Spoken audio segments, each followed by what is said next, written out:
Hola, ¿qué tal? ¿Cómo están? Soy el maestro Osvaldo Aguilar Gómez y bienvenido a una cápsula más de tu Universidad UNT México. Seguimos con la materia que estamos ya en la cuarta cápsula de la primera semana, Estado, Sociedad y Derecho.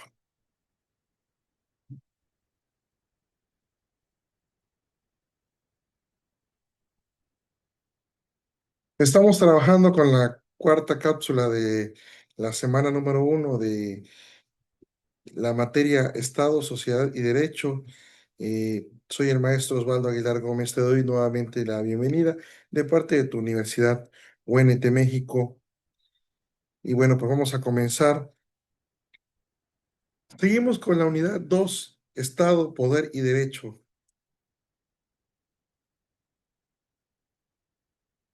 Estamos abordando temas de naturaleza e interrelación con los tres conceptos centrales vistos desde diversas ópticas. Vamos a abordar el tema 2.4, sociedad, poder y derecho.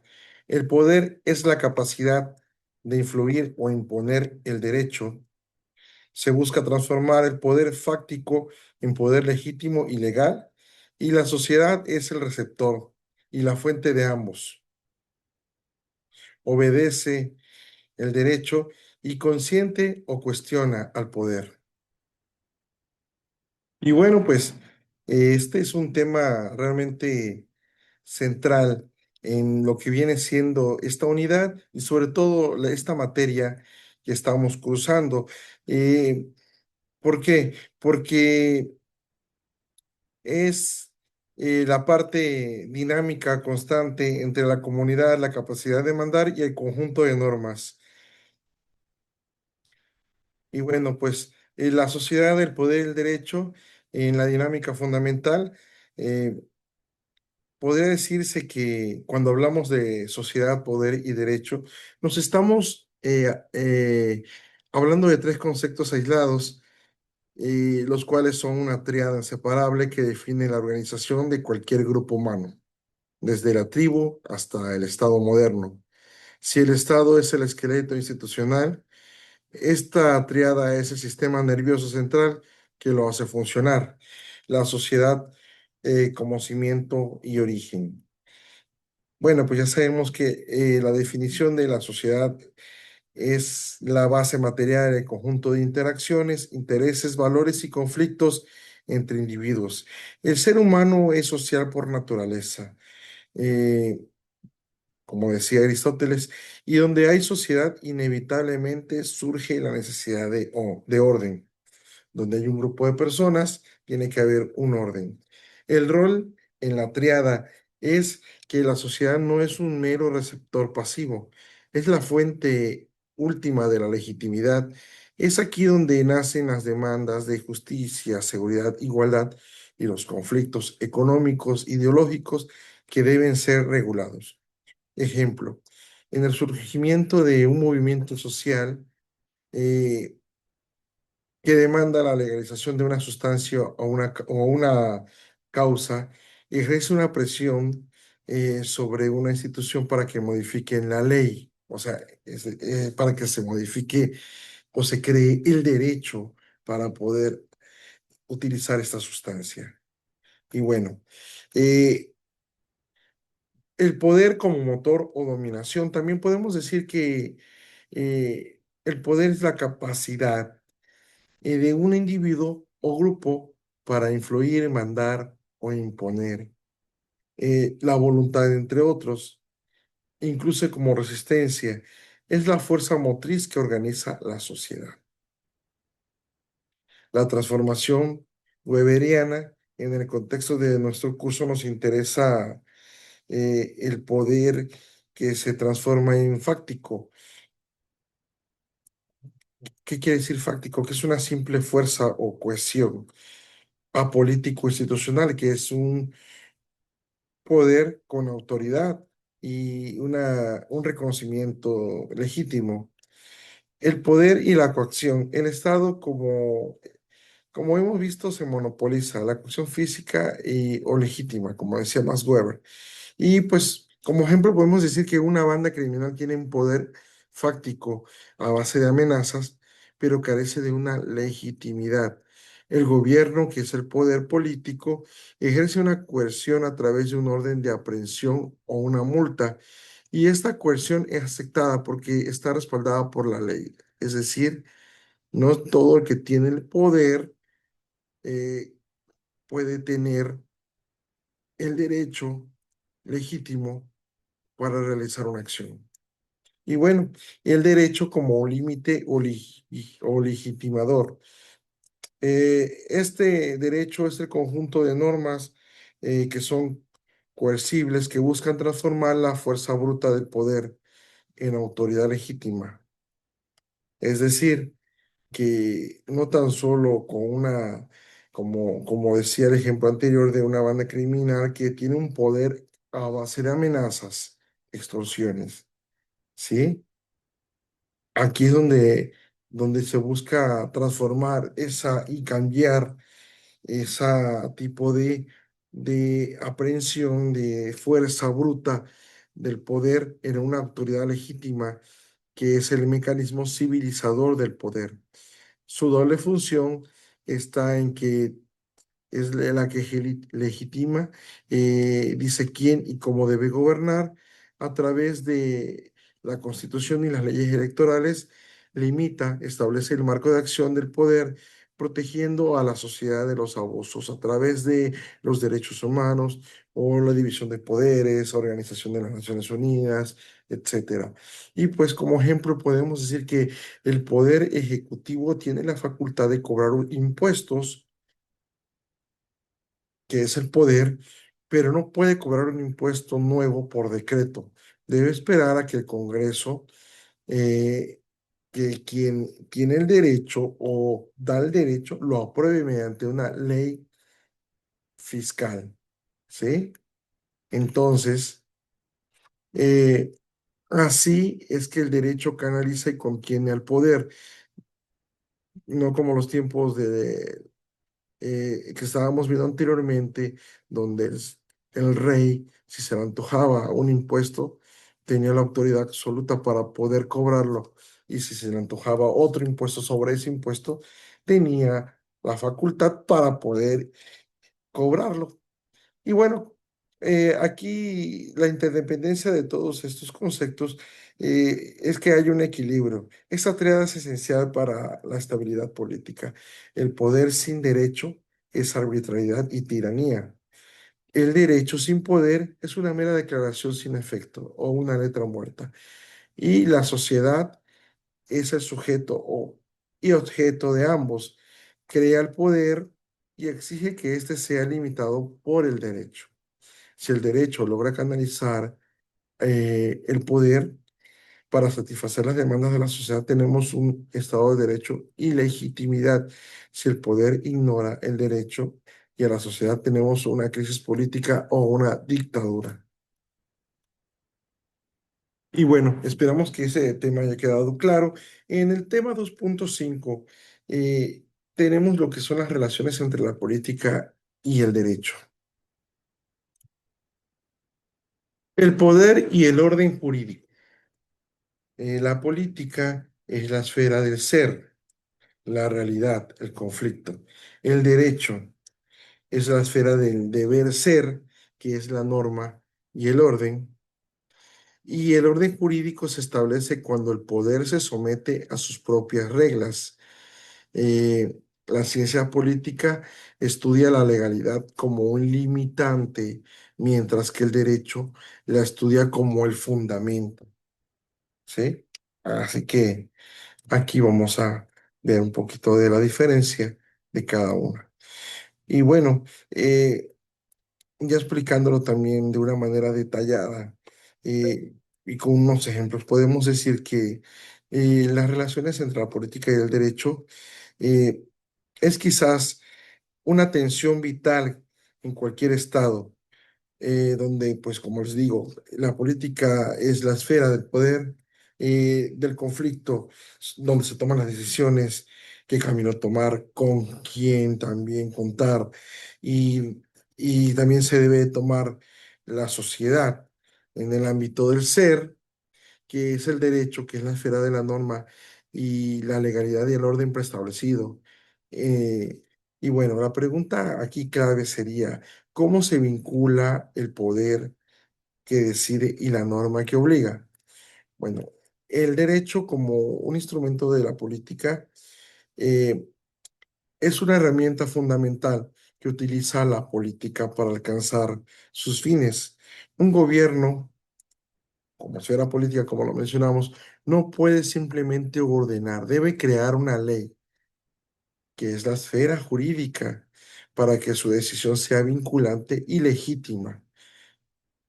Un ejemplo de instrumentación cuando el poder crea una ley es si el gobierno tiene la política de combatir la evasión fiscal, su instrumento jurídico es la creación de un nuevo código fiscal o la modificación de las leyes tributarias para imponer penas más severas a los defraudadores.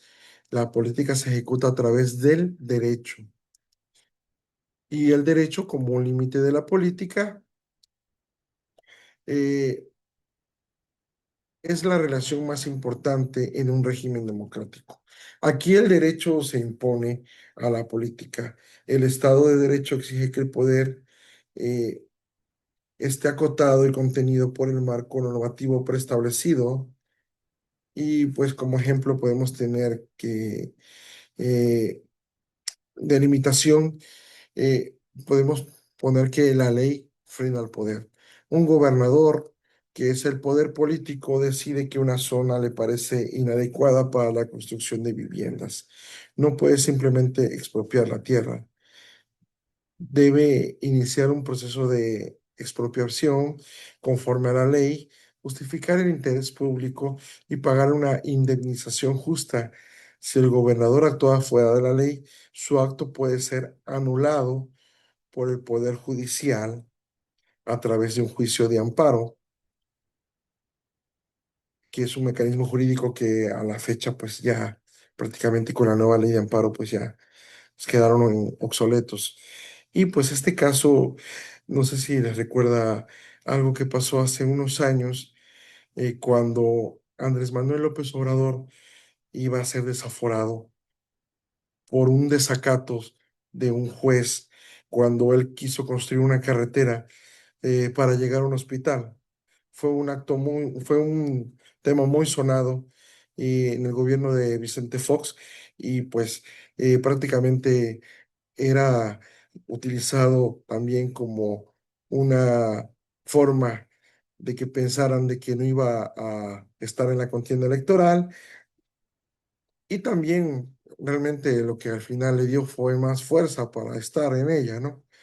Y bueno, aquí podemos tener un ejemplo claro de, de la limitación, ¿sí?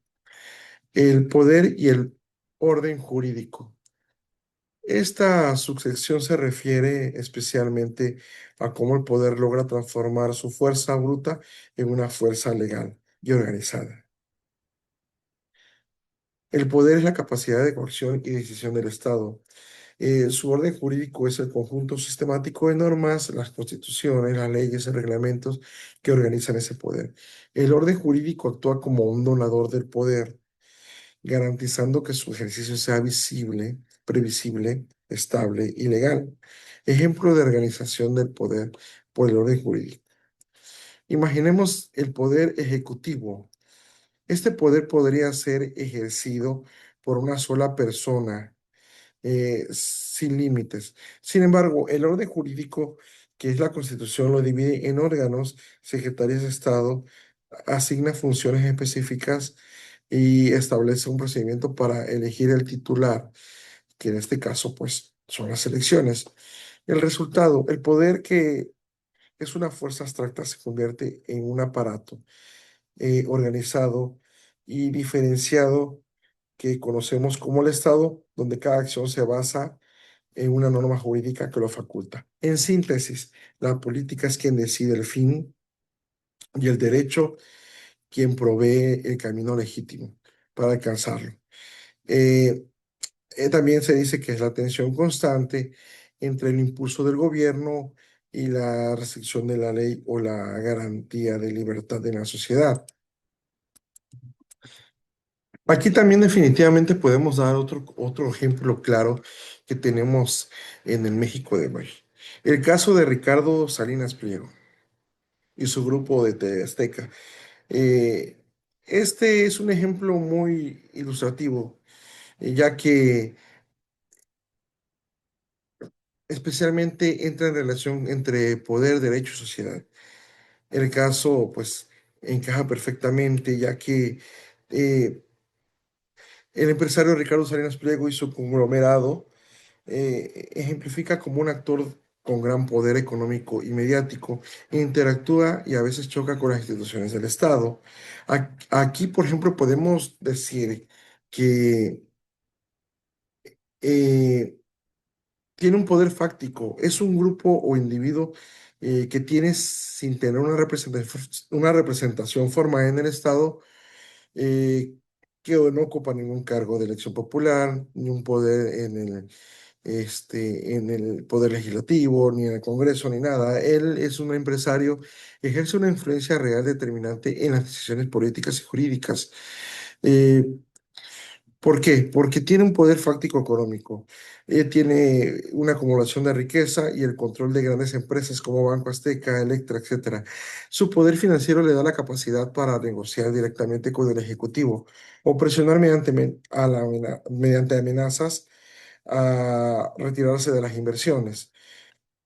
Y el poder fáctico mediático, el control de su televisora eh, puede moldear también la opinión pública, la agenda política, la línea editorial de las televisoras. Se convierte en una herramienta de presión o apoyo donde ciertas personas también son identificadas por este tipo de situaciones. El detalle es que él definitivamente no quiere pagar los impuestos que les está cobrando el gobierno y utiliza ese tipo de poder, el fáctico económico y el fáctico mediático. Eh, y bueno, eh, este caso se vuelve relevante cuando su poder fáctico entra en conflicto con el orden jurídico. El punto de tensión aquí realmente es que cuando se han mantenido los litigios con el SAT por miles de millones de pesos en impuestos que obviamente tampoco el SAT piensa renunciar a ellos en el gobierno federal, hay una guerra de poder contra derecho. El SAT, que es el órgano del Estado que aplica el derecho fiscal, busca obligar a las empresas a pagar sus obligaciones y el poder fáctico del empresario es buscar evadir o retrasar el incumplimiento de la ley. La resolución, aquí cuando el Poder Judicial emitió una sentencia que obliga a pagar, como ocurrió en unos días anteriores, se demuestra el imperio de la ley sobre el interés particular, incluso el de un poder fáctico. Aquí hay un punto de tensión, ya que pues prácticamente durante la pandemia, un ejemplo, ¿no? La decisión de mantener abiertas sus tiendas eléctricas y no acatar las medidas sanitarias generales, eso también representó un desafío directo a la autoridad, donde el poder fáctico chocó contra la norma jurídica que buscaba proteger la salud de las personas públicas. O sea que esta persona tiene un poder que subestima o se pone contra el derecho y contra el poder judicial, se podría decir. Y bueno, en conclusión, este caso de de controversias fiscales y mediáticas que presenta Ricardo Salinas nos enseña que el Estado no solo se enfrenta a los partidos políticos, sino también a poderes fácticos que en base a chantajes y presiones desafían el orden jurídico del Estado, intentan influir en la aplicación de leyes tributarias.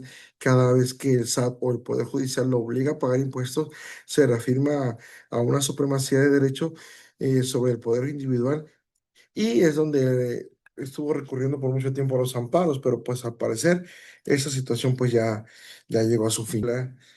Espero que haya sido integrado estos temas, ejemplos y conceptos. Estamos en la materia de Estado, Sociedad y Derecho y todavía nos queda un caminito ahí por recorrer en esta gran materia. En nombre de tu universidad, UNT México, te doy el más cordial agradecimiento por estar aquí con nosotros. Hasta la próxima.